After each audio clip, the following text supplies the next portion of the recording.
Hello, everybody. Welcome to the Stat Daddy podcast. I will be your host for this evening. My name is Zach DC, your resident Stat Daddy. Very quickly, before we get into anything, I just wanted to go ahead and shout out a couple different people. I want to go ahead and shout out Austin Lynn for being an amazing producer. He's helped me out with the show today. So, for one, thank you so much, Austin. And yeah, two, I would like to thank literally everybody who pushed me to start this. It's been a long time coming, and yeah, first show. Bear with me. We might have a little difficulty, but hey, it's gonna be a fun one, guys. So for today, I'm gonna be talking about a few people you should be pumping the brakes on a little bit, who may have either outperformed or have some stats that make them look a little more interesting than they really should be in terms of fantasy football. I should preface that as well. This is going to be mostly fantasy football related. When I say mostly, I'm bound to get off on some tangents here and there. Forgive me. It's just the personality. It's just who I am. But yeah, so we're going to be talking about some people you should be pumping the brakes on and some trade targets of people who may have underperformed in week one, but that's okay. That's why I'm here to help you out. So we're going to start off with with some running backs. So first things first. What you'll notice on this chart that I have right here, this is lineups.com. Great resource. Great resource when it comes to not only just NFL, but most organized sports. They'll have, team lineups, different things, yada, yada, yada, but that's besides the point. So first player we're going to be talking about today is one of my favorite players in the offseason to target, which was Naji Harris. So Naji Harris is the running back for the Pittsburgh Steelers, as most of you know. And he underperformed this week. Not gonna lie. He did have quite a few snaps though with the offense, and by quite a few, I mean literally all of them. He is the running backs. He is the running back core. So Najee Harris may have underperformed this week. I believe he garnered about 59 yards total from scrimmage, but he also had a couple catches, I believe, to go along with that. So he did put up not what you want out of a second round pick, but it was decent numbers. What should be encouraging though was he did get, I believe, 17 rushes or 17 touches total this game, which honestly that's what you want out of a workhorse running back. And as I mentioned before, there's nobody behind this man to take the job. McFarland, nah. Benny Snow, nah. James Conner, he's gone. Done and moved on to the Cardinals. But yeah, so Najee Harris, it's not time to panic. Trust me. Let's just chalk up Sunday's game to the Bills just playing incredible defense, because the Bills really do have a good defense. It may not be the best in the league, but it's very serviceable. And if there's poor blocking or poor play, you're gonna have a tough time against them. So moving on from Najee Harris, I don't want to spend too much time on too many players, but we're gonna move on to Darrell Henderson. Now Darrell Henderson had, let's say, quite a few ups and downs in the offseason. What I mean by that is his draft stock was fluctuating quite a bit because it was so much uncertainty with his backfield, right? Everybody was super excited for not rookie anymore, sophomore Cam Akers to step up and become the lead back for the Los Angeles Rams. Sean McVay loved the kid, but unfortunately, as we all know, he's going to be out for the season. Darrell Henderson last season was one of those guys that you were really frustrated with, because if it wasn't him having a big week on your bench, it was Malcolm Brown that you decided not to play, and you put Darrell Henderson in instead, and Malcolm Brown popped off for a big game on your bench. So it was a little messy last season. Could have left a bad taste in your mouth, but honestly, it's all good. As you can tell by this chart, team percentage snap count, it does not mean they are completely getting all the work. So I just want to preference that as well. In Najee's case, he was the only running back on the field. There was nobody else on the field. It's very difficult to find a running back in that situation, especially for fantasy football. But Darrell Henderson did showcase that he has the ability to potentially be a workhorse running back or put up similar numbers some weeks, okay? Keyword is similar numbers in some weeks. I think this is going to be a top 5 offense in the NFL this year. We're referring to the Rams, especially with Matt Stafford under the helm. I wouldn't be panicking. I wouldn't be panicking on Darrell Henderson. I wouldn't be panicking that Sony Michelle is there at all. Darrell Henderson turned in a pretty great game. I believe he also got most of the goal line work. Sony Michelle, that's so silly of me to even say. he did get all the goal line work, I'm pretty sure. Sony Michelle, I think he had 6 total touches this game. A lot of people thought he was just going to come in and it was going to be a split backfield, but honestly, I wasn't too concerned with Sony Michelle to begin with in the offseason. He showcased a little bit what he could do with the Patriots, but he doesn't seem like he's that guy who has the explosive ability that someone like Darrell Henderson has. So I would be targeting Darrell Henderson. There's a couple people that might be trying to, try to sell a little high on him, but I don't think they're going to be selling high. I think that they're just going to be making a grave, grave mistake, and you can bet that I am sticking to it. Trust me. Pardon me. Correction. Sony Michelle only had three total snaps. Out of, I believe, 52 total offensive snaps. And as I said, Darrell Henderson had 49. That sort of usage is absurd. And like I said with Naji Harris, is exactly what you're looking for in fantasy football, especially for a running back. Especially for a running back, right?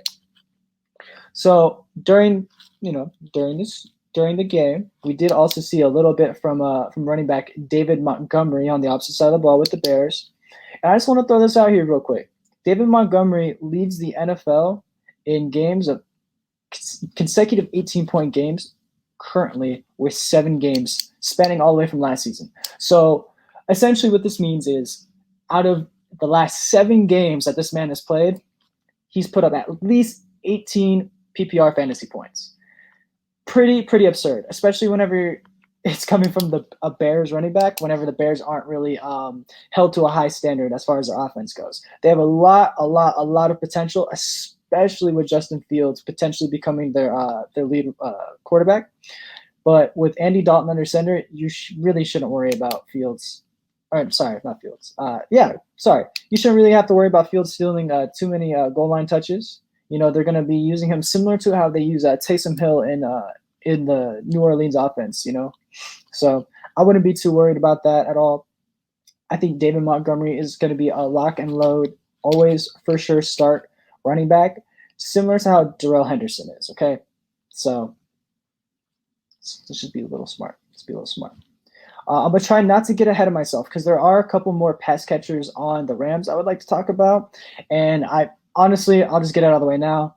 Buy low on all the Bears wide receivers, especially whenever Justin Fields eventually takes over. It'll be even better for him. Andy Dalton, the Red Rocket, I'm sorry, couldn't really get it done since the last couple of years.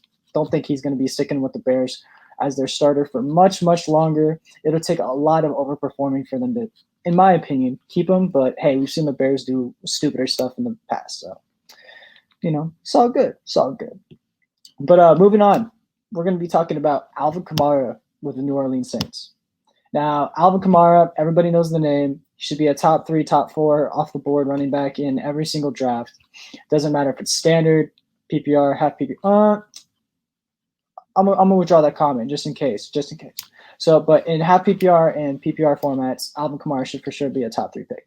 We already knew this. Alvin Kamara is the offense, okay? Alvin Kamara outsnapped Tony Jones 45 to 22 snaps, and honestly, that's a pretty substantial amount, okay? Had a lot of usage. So, Alvin Kamara is going to get every single dump off. Jameis Winston as his quarterback, chef kisses. You got to love it. Got 20 carries last game. 83 yards. Did not get stuffed at once. That's pretty rare for a running back not to get stuffed at all. So pretty good. Also fell into the end zone, so that really helped out his day as well. You're going to be locking and loading starting Alvin Kamara no matter what. I know a lot of people are concerned that the New Orleans offense looks depleted, and they think that it's easier for defenses to focus up on Alvin Kamara. It's not true. We've seen what happened last season whenever Michael Thomas was out for a majority of the season.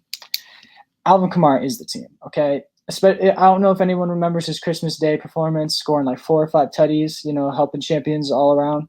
But, Alvin Kamara, he's that dude. Alvin Kamara is that dude. No reason to be scared.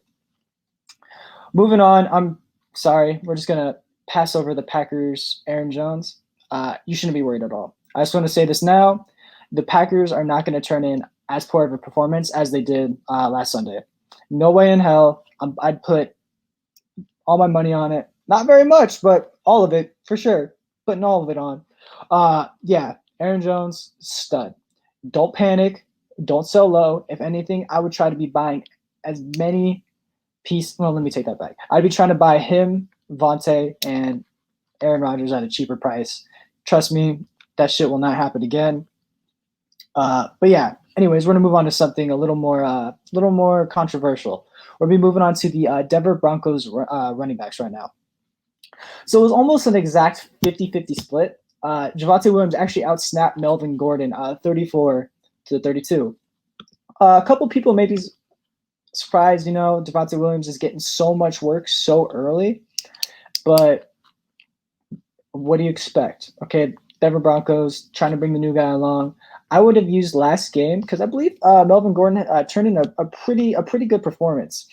He busted an open run for like 70 yards, but Javonte Williams, obviously saw way more, not way more, but he saw more snaps. I think they're going to start to phase Melvin Gordon out of this offense eventually.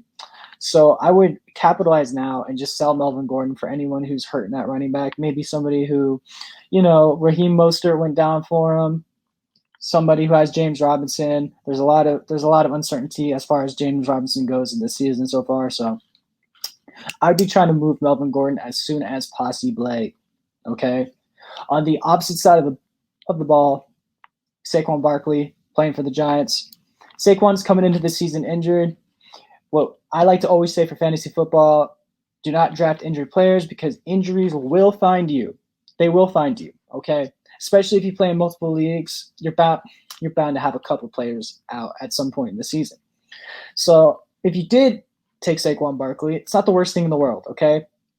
I know he had a rather unimpressive day.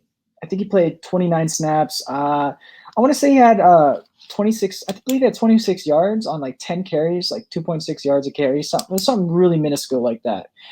Very, very, very different from his rookie year. But as I said, he is a little banged up. I wouldn't worry about it too much. I know the Giants have a really bad offensive line, and they're not really destined for greatness this season. But I would pump the brakes. I wouldn't worry on Saquon. I mean, the guy's still a stud. I don't know what people really expect.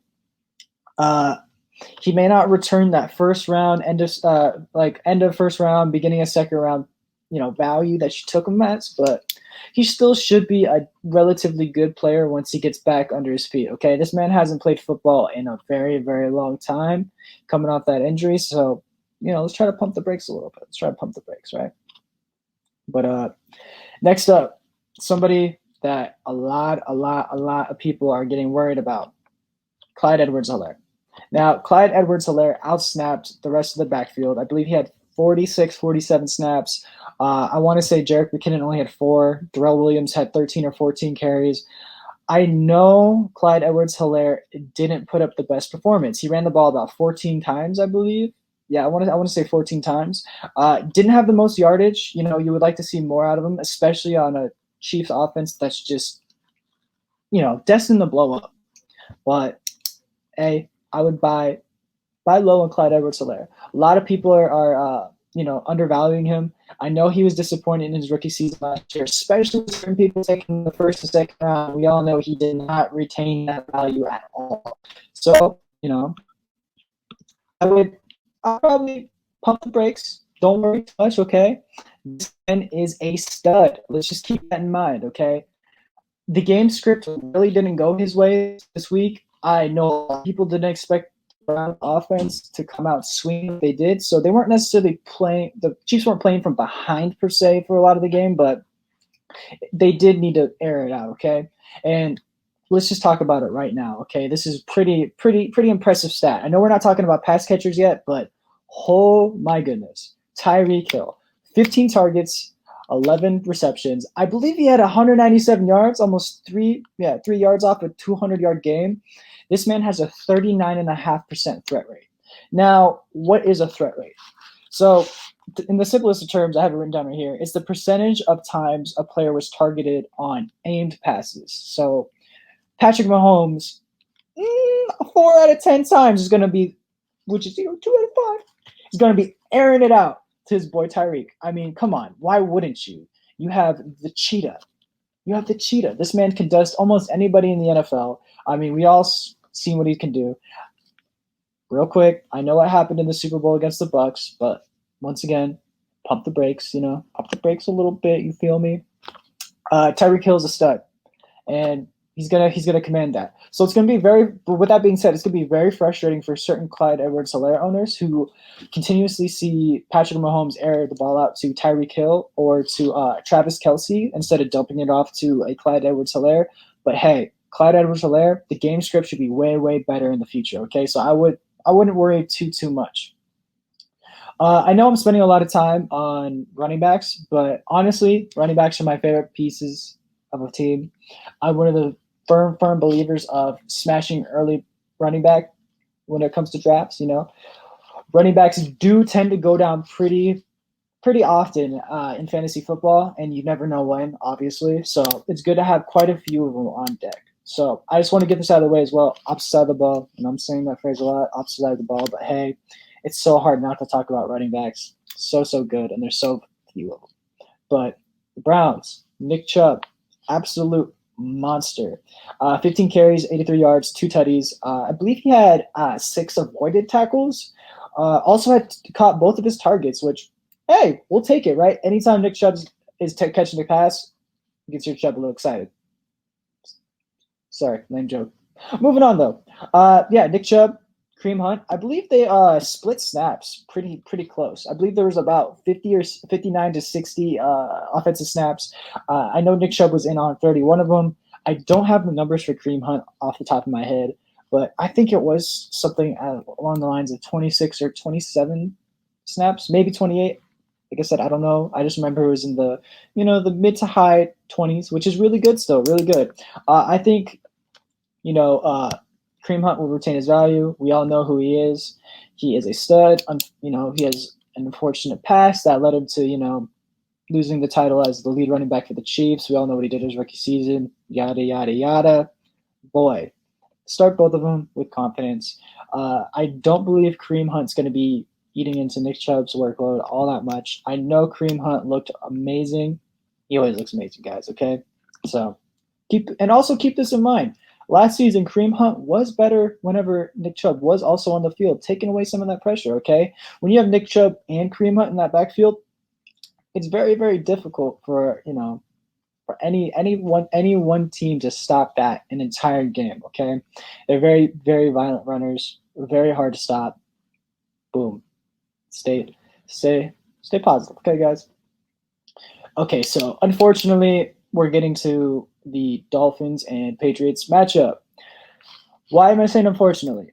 Dolphins pulled up the win by 1 point. Go Fins. What's up? Pats, take that L, hold it. You guys are been great forever. Let us have this little dub, okay? But anyways, so Myles Gaskin. I know there was a lot of debate in the beginning of the season as far as what we were expecting out of Myles Gaskin for the Dolphins, okay? The Dolphins backfield saw a lot of attention in the preseason. Malcolm Brown was getting a lot of touches the first preseason game. Then it switched up. Myles Gaskin looked like he's going to get his workload again. Myles Gaskin's going to be able to put up respectable numbers in a committee, but just so you know, Malcolm Brown and Salvon Ahmed were both in on quite a few snaps, okay? They were both in on 26 snaps total, while Myles Gaskin was in on 29. So, hey, Myles Gaskin, pump the brakes just a little bit, okay? I don't think he's going to necessarily put up the same numbers consistently that he did last season, but, great guy. Should still be able to fill in your flex spot on a week-to-week basis. But he is no Damien Harris. Damien Harris, I believe, had 17 carries, had an amazing game, and honestly, it should only go up from here, okay? You should always be starting Damien Harris. I was one of those guys who thought, J.J. Taylor would at least get some looks eventually further down the season. I don't know. Ramondre Stevenson had such a beautiful preseason that it's hard to picture them not using him even more. I know he did fumble once on his 2 touches, but I mean they should be able to use him further down the season. But Damien Harris, he should continue to see upwards of 20 touches a game. Okay, and with usage like that, you're just so helpful, so helpful. Okay. But yeah, honestly, there's only one more running back I want to talk about before I spend way too much time. If I didn't get to your personal favorite running back, I really, really, really do apologize. But we're gonna have to talk about my boy, Austin Eckler. This man gets so much disrespect all the time. Austin Eckler is a freaking stud. Okay, this man played 47 of the Chargers' 81 offensive snaps. And he did have all the goal line carries. So going into the season, everybody knows who Austin Eckler is, okay? He's a stud, usurped Melvin Gordon for the lead role as the Chargers running back. Everybody knows he's a stud in PPR, half PPR. He could get you upwards of 10 to 15 catches on a really, really crazy game script. And honestly, that's 10 to 15 points in a PPR league. It's doable. It's doable. Trust me, it could happen. It really could, especially with Justin Herbert under center. And it was so refreshing to see him get all the goal line work this game, especially because there was, like I said, a lot of uncertainty because he has a smaller frame back. But I'm glad to see the coach, at least for this game, decided to give the rock to the better player rather than, a bowling ball like Larry Roundtree. And I call him a bowling ball because that's what he is for the Chargers. He's going to be their new bowling ball back. It sounds goofy, I know, but that's kind of what Joshua Kelly was for them last year. Everyone thought, okay, cool, he's a big guy, so just fucking stuff him in there. He should roll into the end zone. Not always the case. But the one thing I will say that is very, very enticing about Larry Roundtree is he was used a little earlier than I thought he would be in the season. He did have 25 snaps played this game. He didn't have too many touches, but it looks like he's usurped. Sorry, I love that word today. Usurped. Looks like he has taken the job from Justin Jackson as the backup running back for the Los Angeles Chargers. Will he put up Austin Eckler numbers if he goes down? Highly doubt it.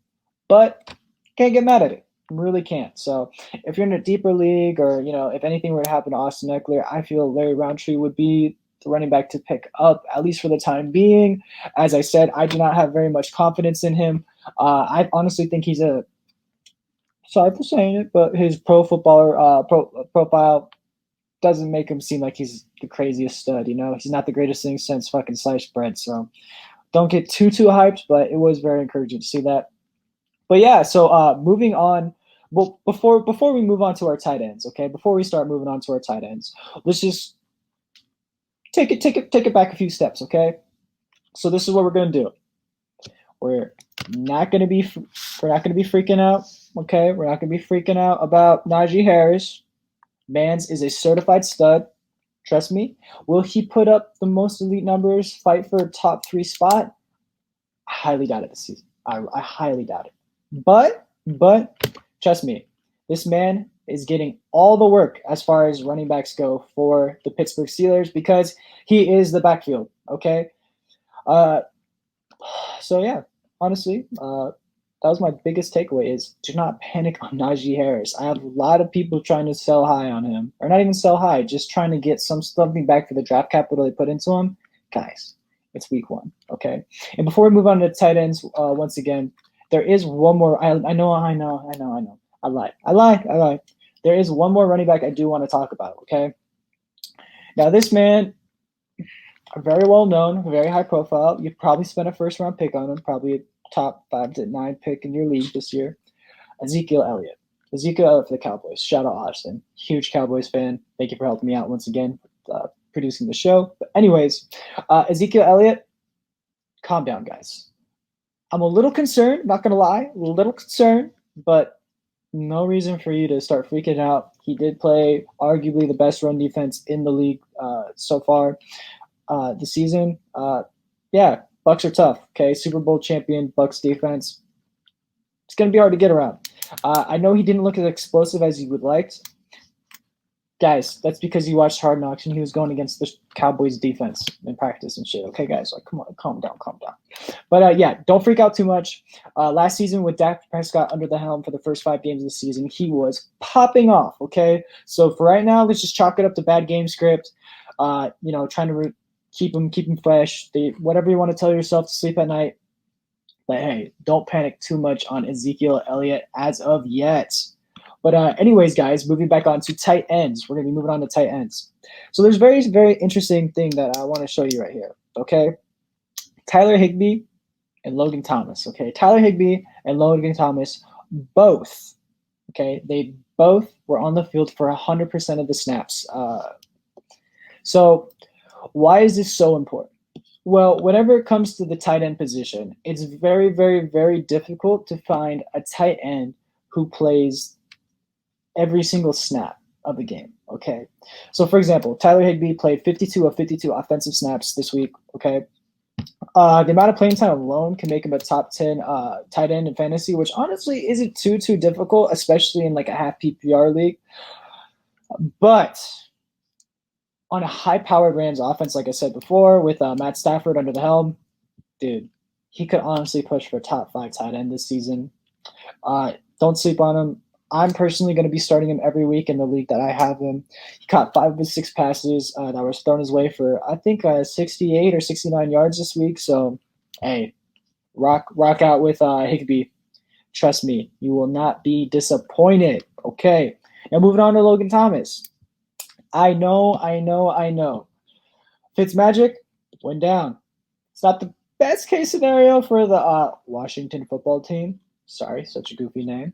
Still think they should change to something a little better, personally. I'm glad they're moving on from the Redskins. But anyways, Heineke, or however you say his last name, the backup quarterback for the Washington football team. Honestly, he should be serviceable enough where you shouldn't have to worry about a lot of these pass catchers for the Washington football team taking a dip. Yeah, man, he outperformed definitely in the playoffs last season whenever he was covering for the Washington football team. Still so shocked that they even made it, but yeah, don't panic don't panic on Logan Thomas. I wouldn't be panicking too quickly on these Washington football team pass catchers. Just calm down a little bit. Calm down just a tad, okay, y'all? Now, moving on. We didn't talk about any of the running backs for the Falcons or the Eagles, and honestly, that's because you shouldn't have fucking drafted them. Yeah, I said it. Shouldn't have touched them. Miles Sanders, burn me. Burn me too bad. Not touching that man ever again. Wait, pause. Anyways, so I would recommend buying low on Kyle Pitts. Yeah, pardon me. Kyle Pitts. So he was the number 4 pick the season. There's a lot of hype behind him, but guys, come on. We've seen this movie before. Okay, Falcons, Matt Ryan under center. Yo, they're gonna be playing from behind a lot this season. Kyle Pitts is arguably their best pass catcher next to Calvin Ridley. I wouldn't be too worried. If anybody's gonna be getting the ball, it's Kyle Pitts. It's Calvin Ridley. Okay, I know it was a disappointing week. I believe he only had 31 yards, which is not what you want to see out of a tight end you probably took in the 5th, 6th, 7th round if you're lucky enough to get him that low. Some people are trying to jump the gun, getting him real quick, but hey, buy low or hold on to Kyle Pitts. Let's at least see what his future target share holds. Okay, I predict that it should be pretty high. Upwards 25%. I don't know. Maybe that's wishful thinking. Maybe that's just because I have him in a league. Hey, we'll see what happens. But on the opposite side, Philadelphia, Dallas Goedert, highly regarded tight end all offseason long. Everyone thought he was going to take the lead role from Zach Ertz. Honestly, pump the brakes. Pump the brakes. Dallas Goedert, I get it. He's cool, but, I'd sell high on him. Okay. He's only in for a little more than half of the passing plays for this game. I believe the Eagles had 71 snaps on offense. Dallas Goedert was out there for 52 of them. I get it, but Zach Ertz is still there, guys. He's still there, and it's going to be very, very, very frustrating week in and week out trying to decide who's going to be the guy that ends up falling in the end zone. Okay, especially with Devonta Smith. I believe that's the kid's name, right? Hold on, let me correct myself real quick. Yeah, Devonta Smith, the new rookie wide receiver. I believe he led the team in yards, targets, receptions, the whole 9. The kid was out there for 62 of the 71 offensive snaps. Trust me. Okay, you want to sell high on Dallas Goedert. And me personally, I would just stay away from Zach Ertz. Okay, stay away from these Philadelphia tight ends. I'm almost confident you can find somebody like a Cole Kmet from the Bears on the waiver wire still, or somebody to that nature, maybe a Hunter Henry who has, in my opinion, a better chance of falling into the end zone, or if people weren't very high on Deandre Smith, who I highly recommended everybody get before the season started, yeah, find one of those guys, pump the brakes, yeah, so take a chill pill.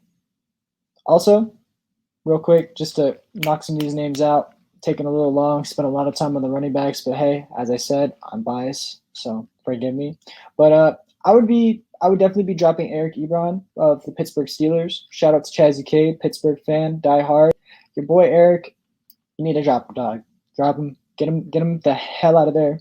Trust me, he's only ran a route on 17 of the 38 passing plays, so he was used more of as a blocking tight end. And I know being a blocking tight end really does make the case for you to be out on the field, but Pat F. I'm sorry, I really can't say the dude's name, but he's the other tight end or one of the 4 tight ends for the Pittsburgh Steelers. He did outsnap him, and honestly, I think he's a tight end for the future, and he's going to start taking a lot of Ebron's playing time. So pump the brakes. And another guy I want to go ahead and just give my quick little 2 cents on is going to have to be Mike Gesicki. Everybody wants Mike Gesicki to be the guy, but unfortunately, Mike Gesicki only played 21 of the 54 snaps for the Dolphins in week 1. I know, week 1, I get it, but with Jalen Waddle, Will Fuller coming back into the fold coming back into the fold this week, and Devontae Parker out on the field, even Albert Wilson, Durham Smith alone, who's the tight end who outsnapped Mike Gesicki 38-21. Yeah, I'm sorry. Like I said, I love my Finns, but don't start Mike Gesicki unless he gives you a really good reason to. And even if he does, fucking don't. Please, just don't. But yeah, before we do get into the wide receivers, I'm gonna spend just a little bit of time on wide receivers. Personally, it's the first episode I'm posting online, so I'm just gonna get this out here on the open now and be completely transparent.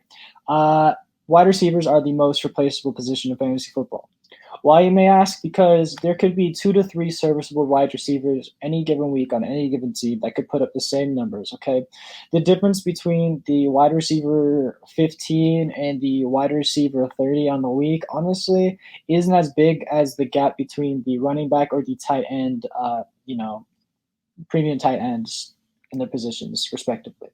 I hope that made sense. May seem a little jumbled, maybe because, starting to ramble at this point, but hey, it's all goody, guys. But yeah, we will be getting into wide receivers, and we're going to be talking about their target shares a little bit, okay? And not only are we going to be talking about their target shares, but you heard me mention it earlier before with Tyreek Hill, we are going to be talking about their threat rate. Now, threat rate isn't necessarily displayed on this chart but on lineups.com, but threat rate is essentially, as I said before, the amount of times a player is targeted by a quarterback on accurate passes. Okay. So just to start off, like I said, Tyreek Hill, absolute freaking stud. Target share out of this roof, 40%, like some close to 40%. Let's actually consult this chart real quick. Sorry, my apologies, but let's see. Yeah, target share 41%. Absolutely absurd. Okay. Now, I know you guys are peeping this chart and you're like, huh, who's that guy right above Tyreek Hill? That's my man Deebo Samuels. Okay, so before we say any more, I just like to take a moment of silence for people's opening first week of the season, game. You guys are excited. Maybe you want to throw Trey Sermon into your lineup the night before. Man's throwing in Brandon Nyuk. You're like, you know what? This is a smash play, home run. Playing against the Lions, one of the weaker teams in the NFL. Such a juicy matchup for both wide receivers and running backs, right? Both put up goose eggs. Neither of them played, right? Well, forgive me. Brandon Nyuk played 1 snap, I believe. Not even a snap. He returned a punt. That was it. Didn't get any targets in the game, okay? So, if you spent that 4th, 5th draft round pick on Brandon Nyuk, I'm trying to be, positive on the situation, but something is screaming to me that this is going to be Dante Pettis 2.0, unfortunately, right? Where he had an amazing like rookie season, yada yada yada, and then Shanahan's just like, nah, nah, it's cool. You know what I mean? So Deebo Samuel's a guy you may want to, throw a little trade out there, you know what I mean? Or even sell high on. You can do whatever the fuck you want with the guy. But Deebo Samuel, I had no idea this man was going to have such a high target share. Personally, I do not think it's going to be maintained, personally, especially with men like George Kittle on the field and Trent Sherfield, all those guys. So yeah, Deebo Samuel turned in an amazing performance, but I would, don't get too crazy on him. He had 9 catches, got a tutty. It's beautiful, right? 75% catch rate. Chill, guys. Chill. Okay? So, real quick, you see some stud names still right there up on the top. We're going to be focusing on one in particular. My man's Cooper Kupp. Real quick, we're going to be focused on Cooper Kupp because my man had 9 targets, 7 catches for 108 yards and a tutty, and wins 2 for 3 for contested targets, which honestly is pretty difficult to find. Okay, the only player, in my opinion, who was more impressive in this Chicago Bears and Rams game was David Montgomery with his 16 carries, 108 yards, tutty, 3 explosive runs. The works, right? The works. But as I said, that's a running back. We ain't talking about those fools no more.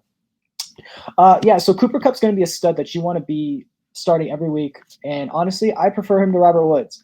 I think you should consider trading Robert Woods before it gets a little too ugly, okay? We saw that second-year wide receiver Van Jefferson show what he can do and why he deserves to have more playing time, especially in that second quarter. And with Deshaun Jackson also on the field with them, it makes Robert Woods a little too uncertain for me. I know a lot of people may have preferred him in the offseason to Cooper Kupp because of his rushing upside ability, but hey, tis how the cookie crumbles. Sometimes you hit, sometimes you don't. It is what it is. But regardless, Cooper Kupp is the man that you want to have in this wide receiver core. Trust me, daddy. Trust me. Okay. I believe Cooper Kupp also outsnapped Robert Woods by 9. Cooper Kupp had 51 of 52 offensive snaps, which what you really want. That's what you really want out of wide receiver, okay? And he's out here running routes, making it look easy when he's doing it too, right? Making it look so easy. But real quick, before we move on, there's one more guy on this top list I want to talk about before we start talking about some guys you really need to pump the brakes on, okay? Really need to pump the brakes on. So we're going to be talking about my guy, Deante Johnson. It may sound like I'm a Steelers homer, but as I've mentioned previously, tis not the case, okay? Tis not the case. I like Deante Johnson a lot. I know he had a lot of problems dropping the ball last season, but this man had a 34.5% threat rate, which is pretty damn good, okay? He had 10 targets, only 5 catches, 36 yards, a tutty. I know not the sexiest of stat lines, but me personally, I'm one of the believers in Deante Johnson. I think he could be be an AB light, when your mom's like, hey, you're like, hey, mom, please, can we get Antonio Brown? And your mom's like, no, we have Antonio Brown at home. It's Deontay Johnson. And I know, that doesn't make him sound like the sexiest man ever, but bear with me. Deontay Johnson is, in my opinion, the guy that is going to not only get the volume, but he is going to be getting the targeted air yards or depth of target. I believe he had something absurd like 18 or 19 yards a target either last season or something like that. Guy's a monster, okay? Guy's a monster. I'm not too concerned with him dropping the football as of yet. If it continues to happen throughout the season, then we're going to have a different conversation, but I prefer him to Juju. I know Juju played more snaps, but I think that's because he can run and pass block a little more, and on top of that, he does have the 5 to 10 yard target range locked up. Okay, that's his bread and butter. Juju Smith was never that guy who was gonna go out there and just freaking ball out like Antonio Brown did. He doesn't have the same makeup. I know that he had an amazing rookie season, but we do not chase old production. We're gonna focus on the present, especially when we're talking about all these guys, right? But let's go ahead and talk about somebody I don't like real quick. Okay, ooh, I know, so bad, but honestly, I just want to get it out there right now. DJ Chark, I do not like him. I don't. Okay, my man. Just hear me. Okay, I think this Jacksonville wide receiver core is just so messy. It really is. My personal favorite out of the three is Laviska Shenault, the slot receiver, because I believe Trevor Lawrence is going to have to rely on him heavy in the slot, dumping off the ball, especially without Travis Etienne, who unfortunately is going to be out for the remainder of the season.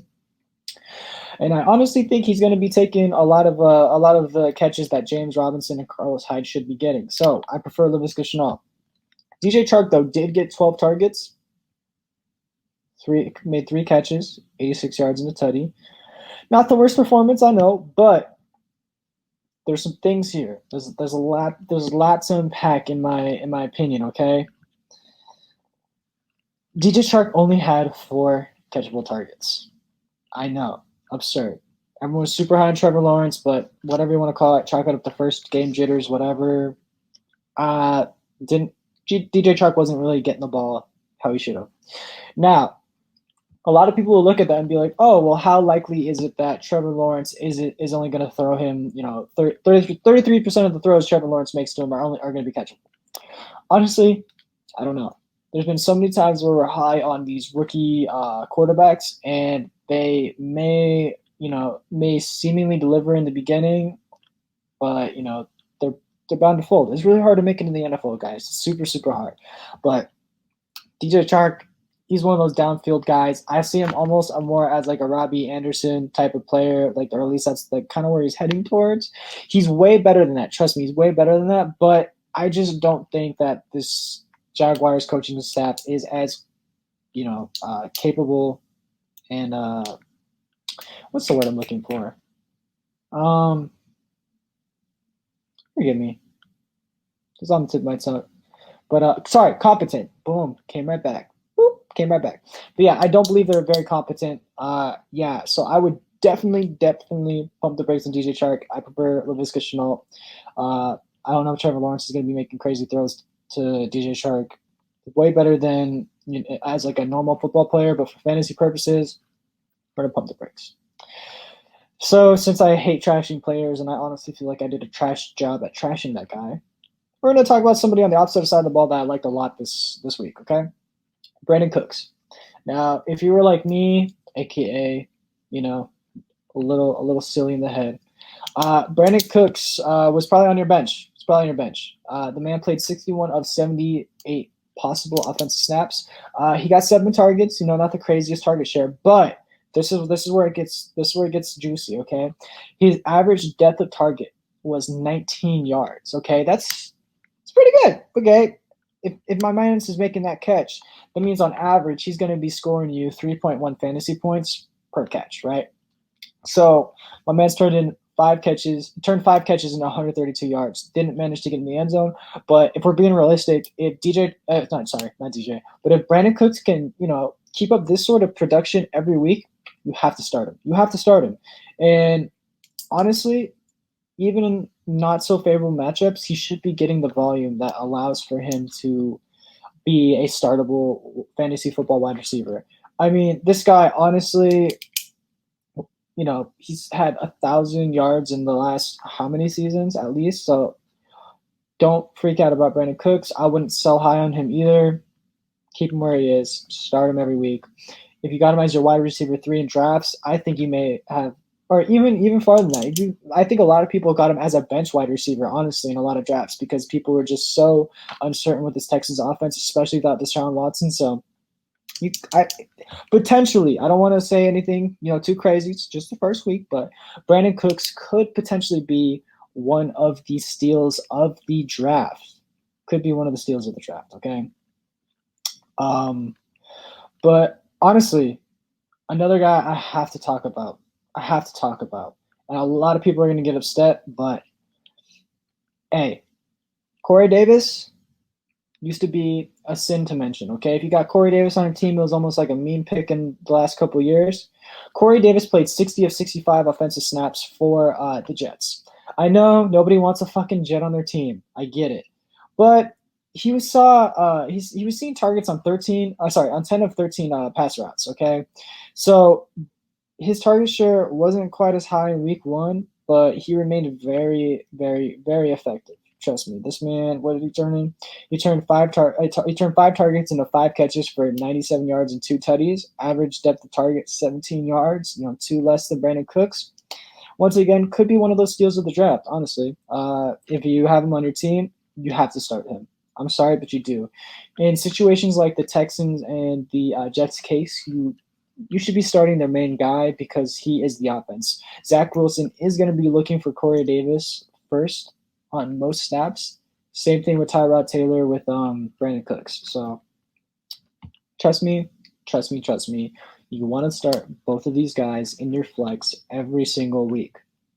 Now, one more guy I really, really have to talk about, and I will admit I was pretty incorrect on going into the season, at least seemingly so. Okay, we're gonna want to pump the brakes on Robbie Anderson. All right, I'm talking to myself. Zach, chill out with Robbie. Sell high, please. He did a lot of people wonders last season. Okay, he had a huge target share in the Panthers offense last season. Even this week, he had 52 snaps out of the offensive 64. But I would definitely sell high on Robbie Anderson. Okay, my guy I believe he had 1 or 2 targets only, 1 catch. Made the most of that catch though. Took it to the house for a 57-yard touchdown. Okay, I would sell high on him. A lot of people could see that and was like, damn, he only needs 1 catch to make an impact. It's true. It's Robbie Anderson. He can torch the best of them. But it's looking like Terrence Marshall Jr. was he was looking pretty good. I expect Terrence Marshall Jr. to slowly come along and come into his own as the season progresses. Slot receiver.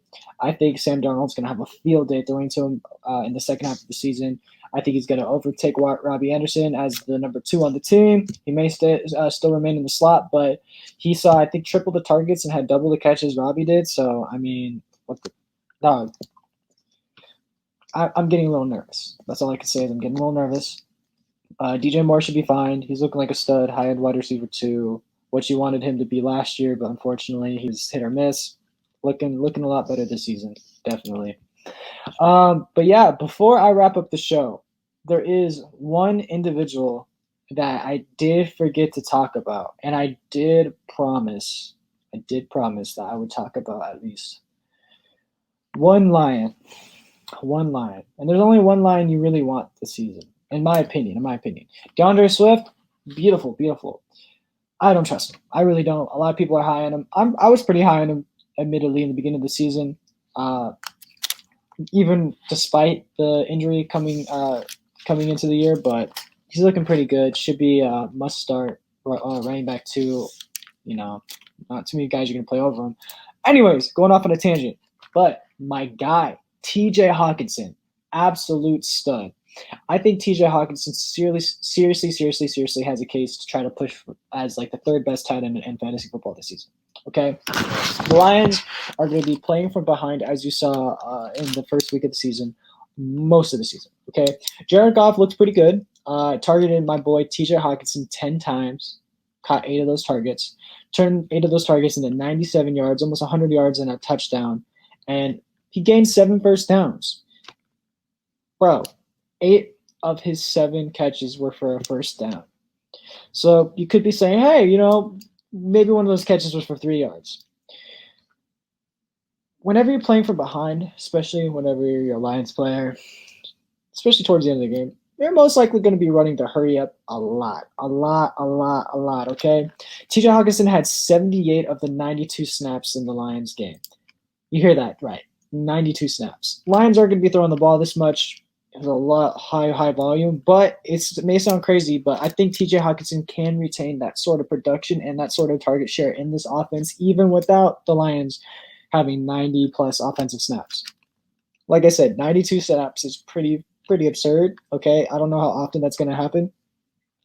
But the next closest tight end on the team had 27 snaps compared to a 78. I think TJ Hawkinson is going to be a smash, a steal, amazing.